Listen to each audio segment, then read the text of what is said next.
Hi, welcome to today's broadcast. The contents of this broadcast are not medical advice and should not be considered as such. This broadcast is for informational purposes only. Please consult with your physician or healthcare provider if you have medical issues and before changing your diet or lifestyle. Never start an exercise program without getting your doctor's approval, and please never quit taking medications unless advised to do so by your doctor. Thank you. Hello everyone, this is Wally Bishop with Wellness with Wally, and I want to talk to you today about a very special subject dear to my heart, and that is weight loss. Now I know that's a huge subject to cover, and I know many of you have dealt with this for years and years and years. Probably did like I did many years ago, where I would diet, I'd lose the weight, I'd gain back more than I actually lost, and I actually stair-stepped my way up to north of 450 pounds before I finally realized dieting was not the way to do this. So today, let's have a serious discussion. I mean, weight loss really does not have to be as complicated as we make it. And if you'll just get in your head that dieting does not work, it does take a lifestyle change, I think you can really have success and proceed with this just like I did. So first and foremost, this is a mental approach. This is something you really have to wrap your brain around. You have to sort of circle the calendar, a date on the calendar, and say, okay, on this date, I am starting my new lifestyle. And understand that there has to be gradual change. You can't just go from eating the way you're eating today to the way that I eat. First of all, you're not going to last very long. Secondly, your body is going to hate you for it. It takes our body time to adjust to change, so we need to make change really gradually. You know, most people just jump right in, totally change their diet to the extreme. And like I said before, that is not going to work. You know, most people will go from the typical American diet. It's really rich in processed foods, very rich in sugar and unhealthy fats. Well, anytime you make sudden change in your diet and your lifestyle, you're going to highly increase your risk of failure. You just can't do it. So you need to make the change really slow. Instead of taking foods away, why don't you try adding healthy foods to your diet? In other words, when I work with my clients, I don't ask them to remove anything. I'm asking them to add additional healthy things to their diet. In other words, maybe you just add a vegetable a day for the first week. And then the next week, maybe you add another veggie. And then on week 3, maybe you add an extra fruit. You know, by week 4, you add another veggie. And by the end of the month, you're up to 4 veggies a day and 2 or 3 servings of fruits and some nuts and seeds. And when you do that, you begin to crowd out the unhealthy foods. And not only that, your body begins to change because it's finally getting a lot of nutrition in there. A lot of nutrition. That in itself will help cut cravings. And once you cut cravings, guess what? You have control. And you can have your life back. I know when I started my lifestyle change in 2006, when I could finally control my cravings, it was like, yes, I'm going to grab this brass ring and I'm not letting go because finally I have control. And that's what doing it this way, gradually phasing in some healthy foods, will begin to change your body. And we'll really cut the addictive draw of these unhealthy foods. They're actually designed by the people that make them to make them addictive, to make you crave them. The old saying, you can't eat just one, is very true, because they hire neuroscientists to put subjects in an MRI and they drop test solutions on their tongue until they get this set point they call the bliss point. It's the right amount of salt, sugar, and fat to create an opiate-like effect in your brain so that you just cannot stop eating them. And guess what? You just have to stop and don't buy them. Don't bring them home. You never bring the enemy home. Keep them out of your way so you're not quite so tempted.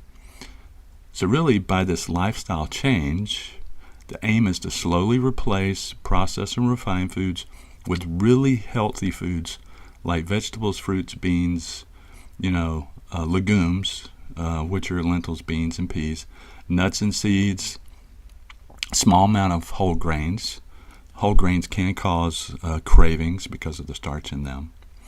So it's all about the food, folks. It's all about the food. Healthy foods, really healthy foods. Try to avoid the processed and refined foods as much as possible. Your body will begin to adapt.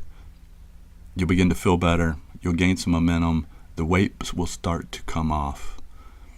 All right. Next, stress. Stress causes us to release hormones that make us want to store fat. You probably heard of cortisol. Cortisol is a steroid that we release. We need cortisol. We have to have it.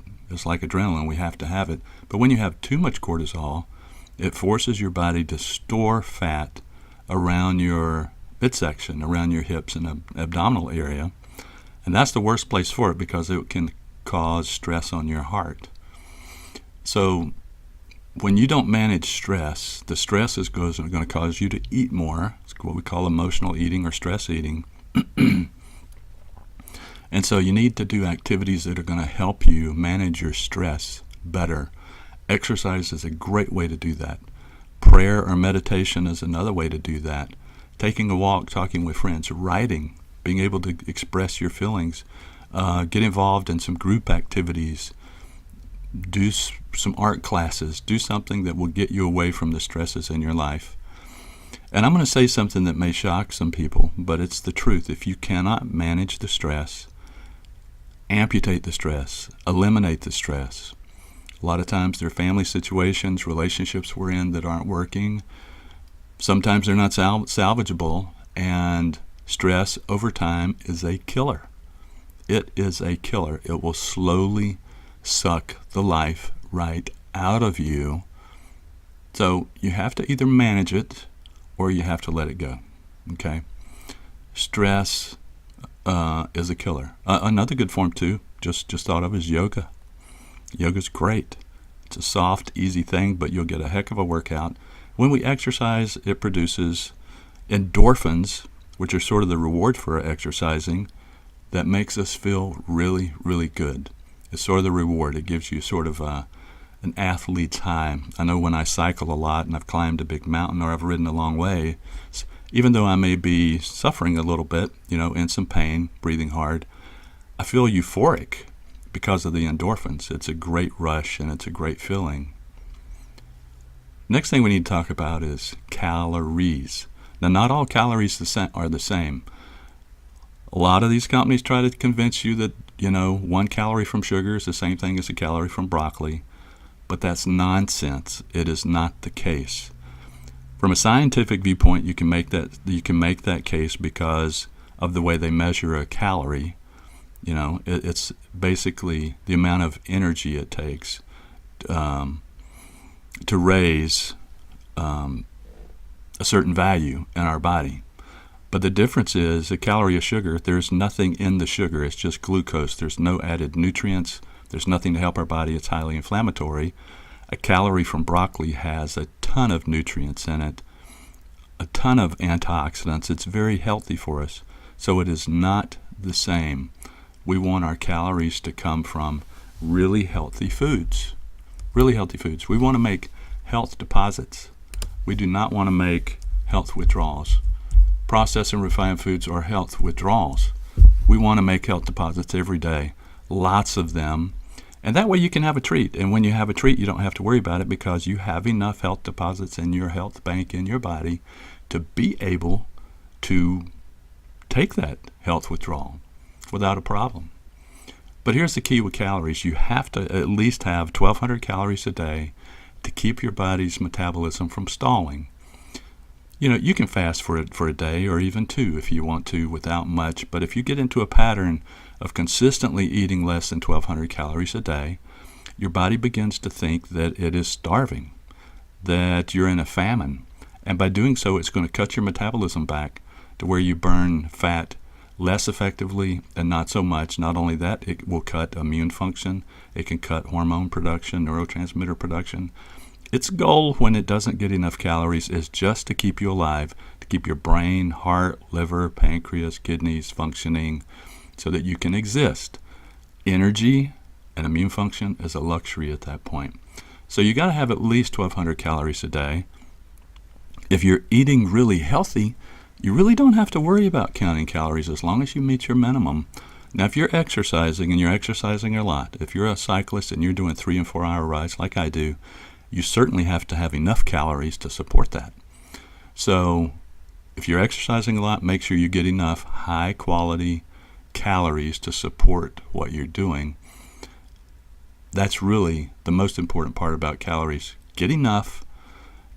Make sure they're high quality calories from food, because calories equate to nutrition. If you're eating really healthy foods, it's going to be nutritious foods, right? I mean, nutrients are going to come from plant-based foods, not from McDonald's or Arby's or, these other places, right? So it's important that your calories come from very nutritious sources, right? And we need fat. Listen, don't cut fat. Fat does not make you fat, especially coming from plants. They're heart healthy, right?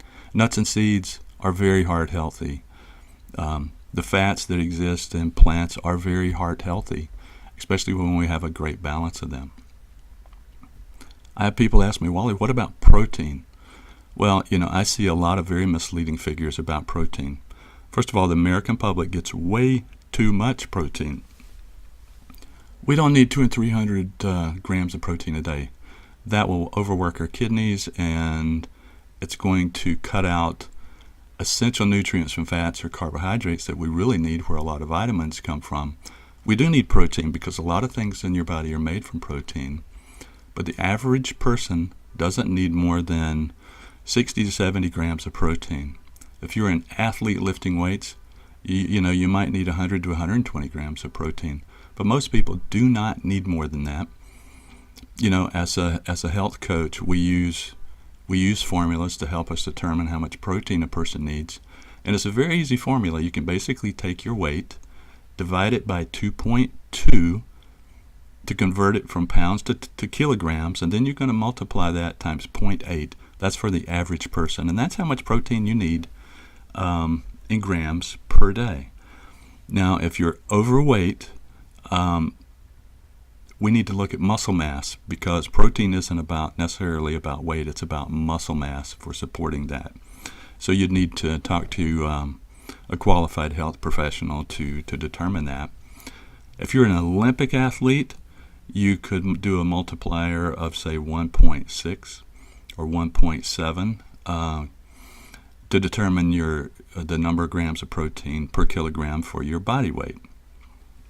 So that's a great way to figure protein. We need protein, but protein should not be your main subject of your meal every day. It should really be vegetables, some fruits, nuts, and seeds. Protein in most other parts of the world is a side item. It's not half the plate like it is here in America.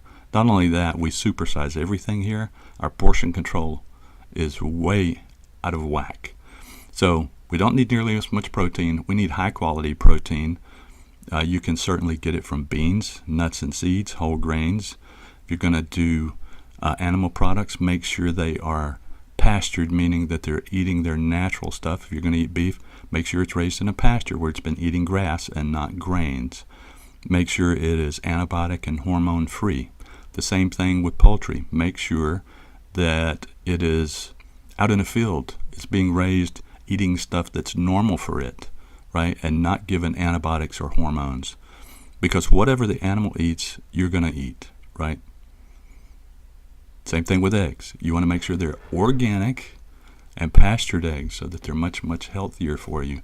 Fish, make sure it's wild caught, right? You don't want that farm stuff. It's really, really bad for you. No farmed fish. Most of the time, if salmon says Atlantic, it is farmed. Make sure the package says wild caught. Wild caught. Okay. Let's move on to the number of times we eat per day. There are fasts you can do that certainly help, but with my clients, I like to have them establish a really healthy routine first before we delve into intermittent fasting or anything else. So if you haven't established a really healthy dietary lifestyle pattern yet, don't go there.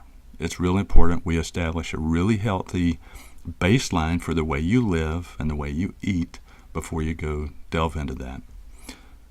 Most people need to eat 5 or 6 times per day. We want to spread the calories out so that you're not hungry. We keep blood sugar stabilized. It also helps keep our metabolism boosted. And so just sort of spread it out, right? Have breakfast, a snack, lunch, snack, dinner, and a snack. And spread your calories out throughout the day. That's really important. Don't skip meals. And breakfast is probably the most important time to eat. Now, like I said, there are other things that we could do for short periods of time to boost metabolism, to shake up the body, to get you off a plateau. But it's really, really important for you to establish a very healthy daily routine, dietary routine, first for several months before you go doing something else. Because your new lifestyle and routine needs to be something you don't even think about. It's something you just do. It's natural. It's natural as the skin on your body. It's just there. You don't think about the old way of life, right?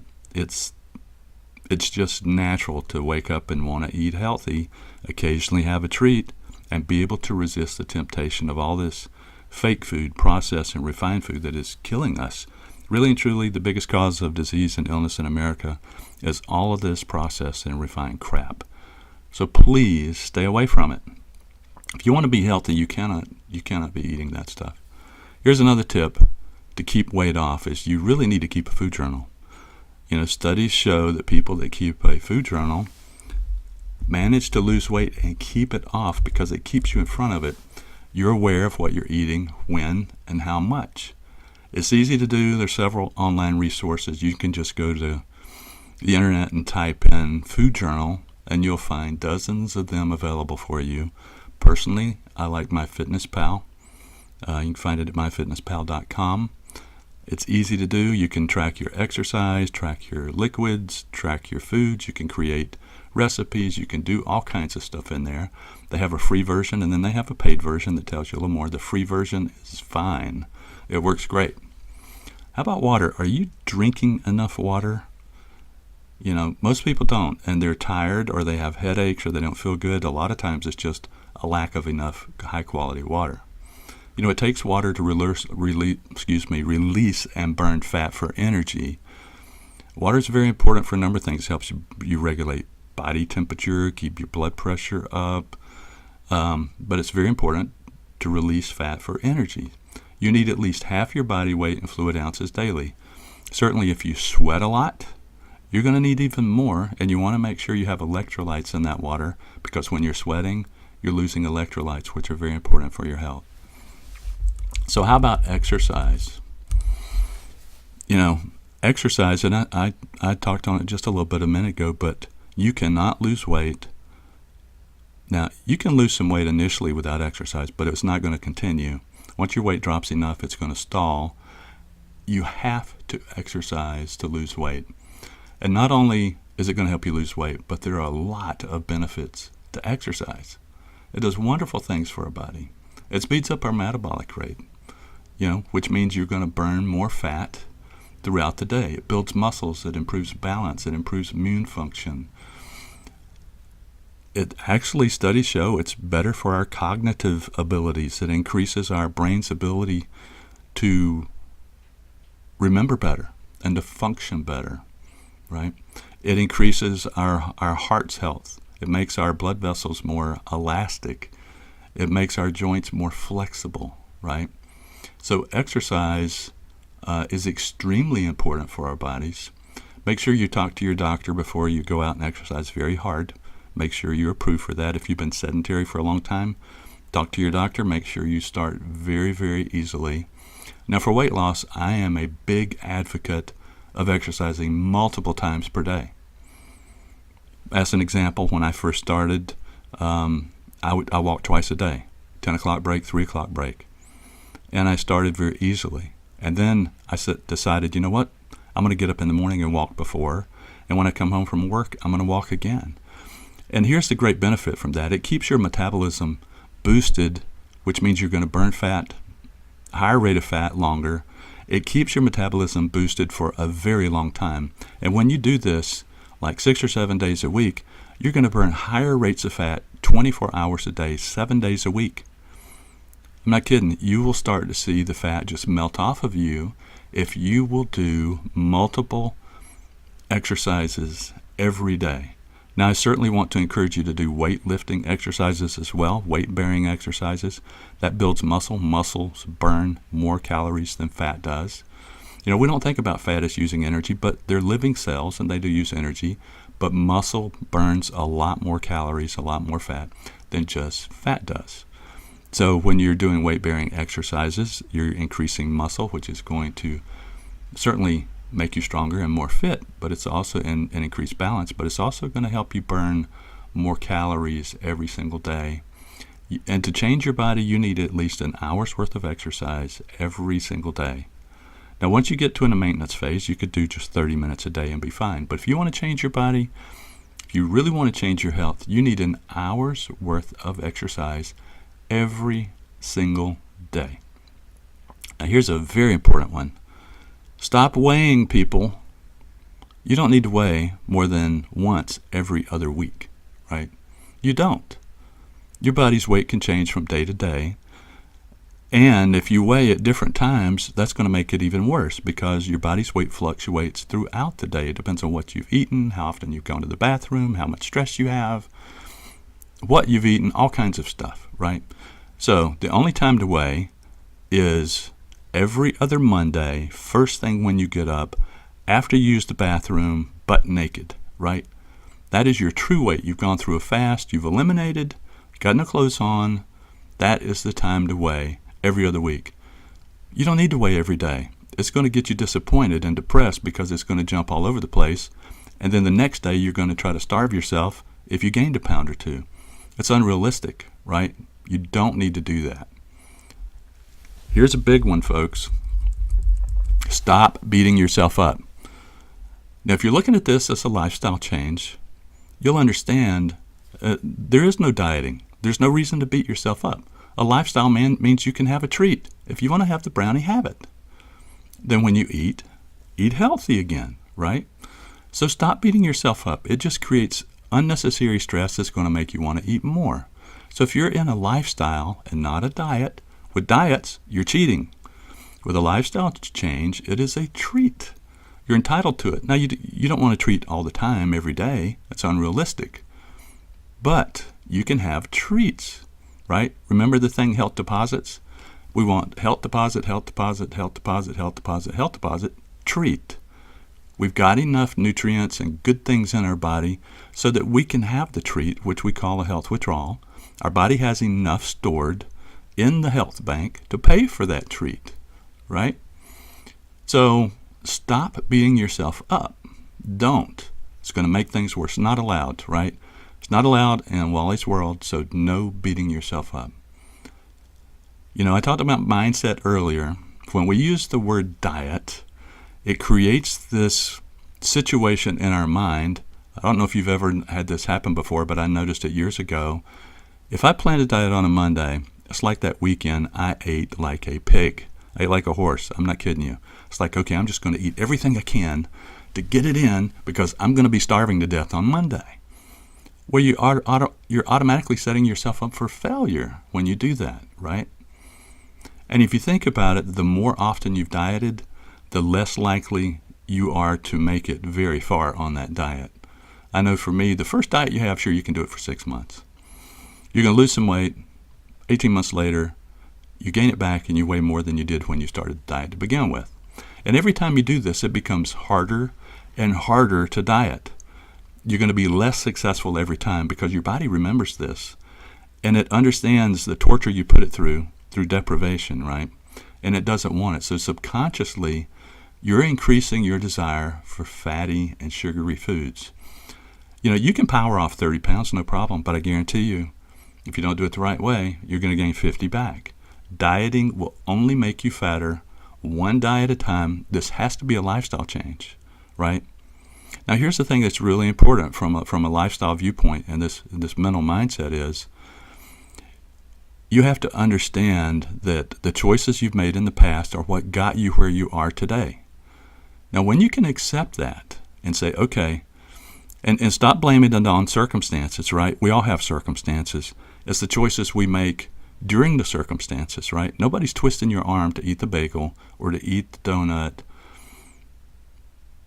or the Snickers bar. They're not. Those are choices we make. It may be under emotional stress, but it's still a choice we make, right? You cannot let those types of things interfere with you, right? So it's a mindset. Understand that you have to make a choice. So when you finally say, okay, for me, it's like, okay, Wally, I accept where I am. I'm the one that made these choices, and now that I own that, can't blame anything on anybody else. I can move forward. So once you do that, you can now move forward, right? Understand this is a gradual process that you're going to go through. So having that mindset is really, really important. Really important. Something you may not have thought about is sleep. Sleep is incredibly important. High quality sleep. You need at least 7-8 hours a day. When we're sleeping, our body is making very important things that our body's going to use the next day.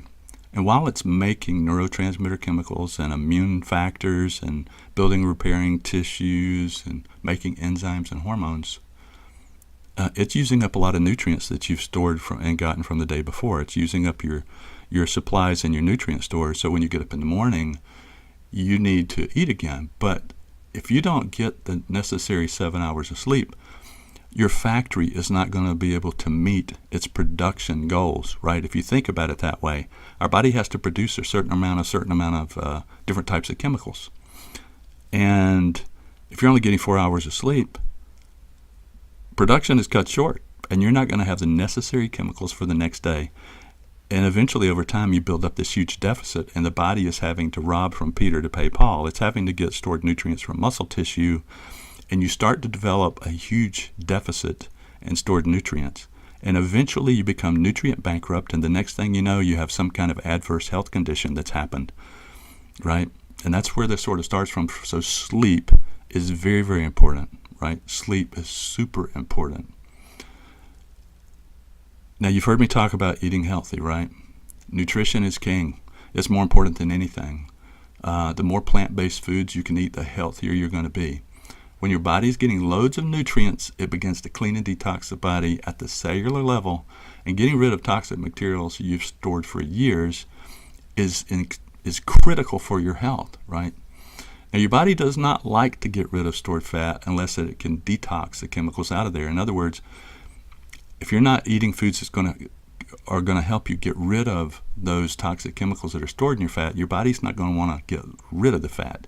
So eating really healthy, lots of leafy greens, cruciferous veggies like broccoli and Brussels sprouts and cabbage and kale and cauliflower will help you and help your body get rid of those toxins so that your body will release fat easier, right? So nutrition is very critical at helping you lose weight. Now, sure, you can lose weight just by eating Twinkies. You could, if you only ate so many, but only for a certain period of time. But you would not be building a healthy body. You'd be building a diseased body because there's no nutrition in those things, right? So the important thing is to eat as healthy as possible. Nutrition is king, right?